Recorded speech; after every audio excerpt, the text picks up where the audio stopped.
Hello guys, this is Sweet Service TV and welcome back to my channel. But before I start the devotional guys, I would like to shout out the following person on our channel na napunta rito at na-join sa devotional. Shout out and God bless to Micaela Borla, Rodan Kagalawan, James Tariao, Ayesa Jane Oracion, Crisia Calago, Arvin Tabunan, Kent Noble, Clarice Hilado, Mark Binghay, Kelly Abejo, Kathleen Villegas, Chelsea, Del Pilar, Fiona Matadling, Ines Delpino, Mariel Caay, Claire Lamis, Laberni Caitas, Grisel Pama, Dave Mansugiton, Divine Vergara, Joanna Auditor, John Lennon Salana, Janiel Nicolas, Ashley Balani, J.M. Dabalos, Glyza Balucan, Krisa uh, Larusa, Roxanne Espuertas, Gilbert Sillon, Kyla Colaste, Sean Super Villa Esther, Jefford Girigay, Sean Sinon, Arian Bel Sisi,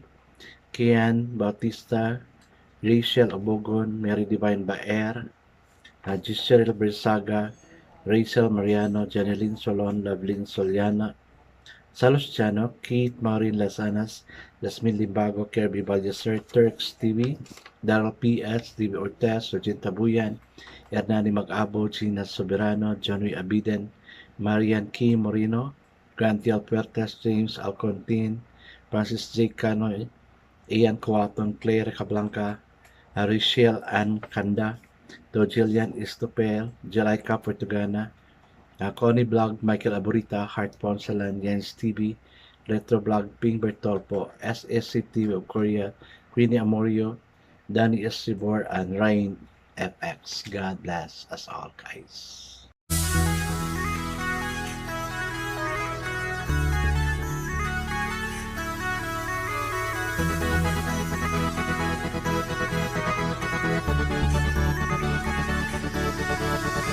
Rich TV, where you heard it, number one is on the top. Good advice is they'll never stop. Rich TV, where you heard it, number one is on the top. Good advice is they'll never stop. Hello guys, kumusta po? It's Wednesday and I think it's the first day of the Simbang Gabi of the Catholic, no?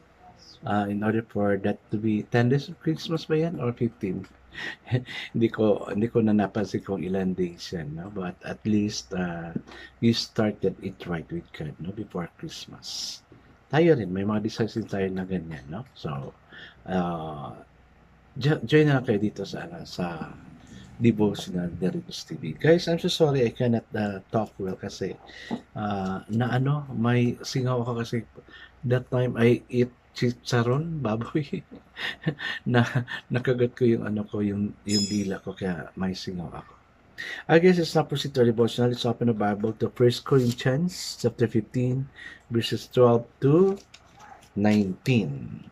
This is about the resurrection of the dead. And still guys, I'm using the devotional study Bible because the words usually so simplified na maintindihan talaga natin. The word of the Lord in 1 Corinthians chapter 15, 12 to 19 says, But if it is preached that Christ has been raised from the dead, how can some of you say that there is no resurrection of the dead? If there is no resurrection of the dead, then not even Christ has been raised. And if Christ has not been raised, our preaching is useless, and so is your faith. More than that, we are then found to the false witnesses about God. For we have testified about God that He raised Christ from the dead, but He did not raise Him if in fact the dead are not raised. For if the dead are not raised, then Christ has not been raised either. And if Christ has not been raised, your faith is futile. You are still in your sins. Then those also who have fallen asleep in Christ are lost. If only for this life we have hope in Christ, we are to be pitied more than all men. Amen and amen. I guess let's not pray. Yes, Father God, I really believe that you are resurrected, O Lord God. You died, that after 3 days you were raised, O God. Lord, thank you na ikaw ang Panginoon namin na buhay, a living God, a God that sees all things na nagawa namin. Nakita mo yung kondisyon namin, Lord God.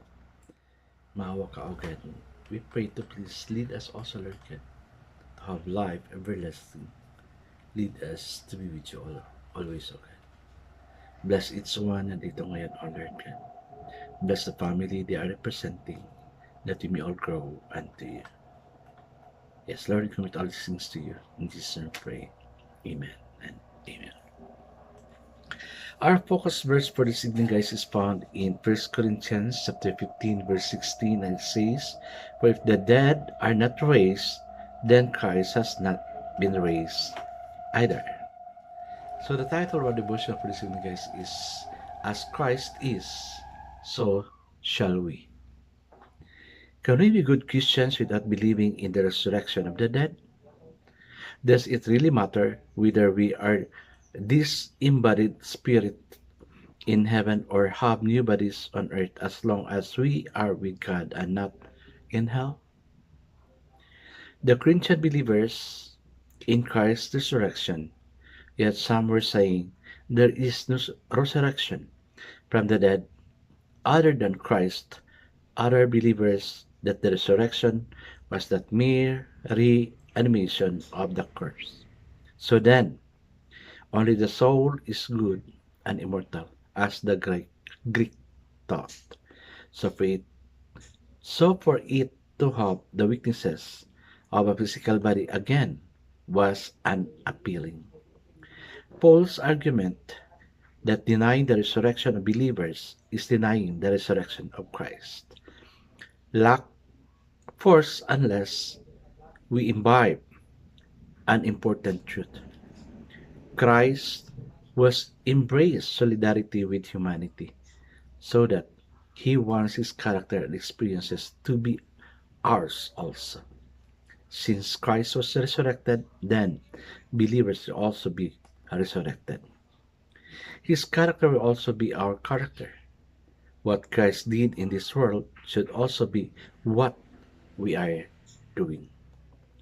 A mythical resurrection means unless preaching futile faith, a continued sinful state, eternal perishing of the dead, and hopeless Christian. But the resurrection is relevant in the here and now, because we must experience daily the dying to self and living anew according to God's Spirit. Mababasa natin ito, guys, sa Romans chapter 6 verse 3 to 11. The resurrection also anticipates God's wonderful plans for us, which are beyond our comprehension. Ikaw, maniwala ka ba na if you will die, you'll be resurrected? Kasi klaro-klaro yung sinabi niya doon na sa versikulo na all dead will be resurrected. Mauna yung gumising yung mga patay, no? Di pa natin abutan yan, but it was in the Bible. Well, for me, I really believe when I die, I would be resurrected as Jesus will be resurrected. Hindi sa hell, because I know I did things, no, serving God, and accepted Jesus Christ as my personal Savior and Lord in order for me to go to His heaven. Again, guys, I'm going to ask you a question. If you are to die today, are you sure you're going to go to heaven? So, ano ang steps na gagawin mo? This is the question I've been asking many times from you. How will you prepare yourself in order for you to live in heaven? Kasi sa sinabi ko na noon, may proseso talaga yan. Kaya, let's prepare ourselves.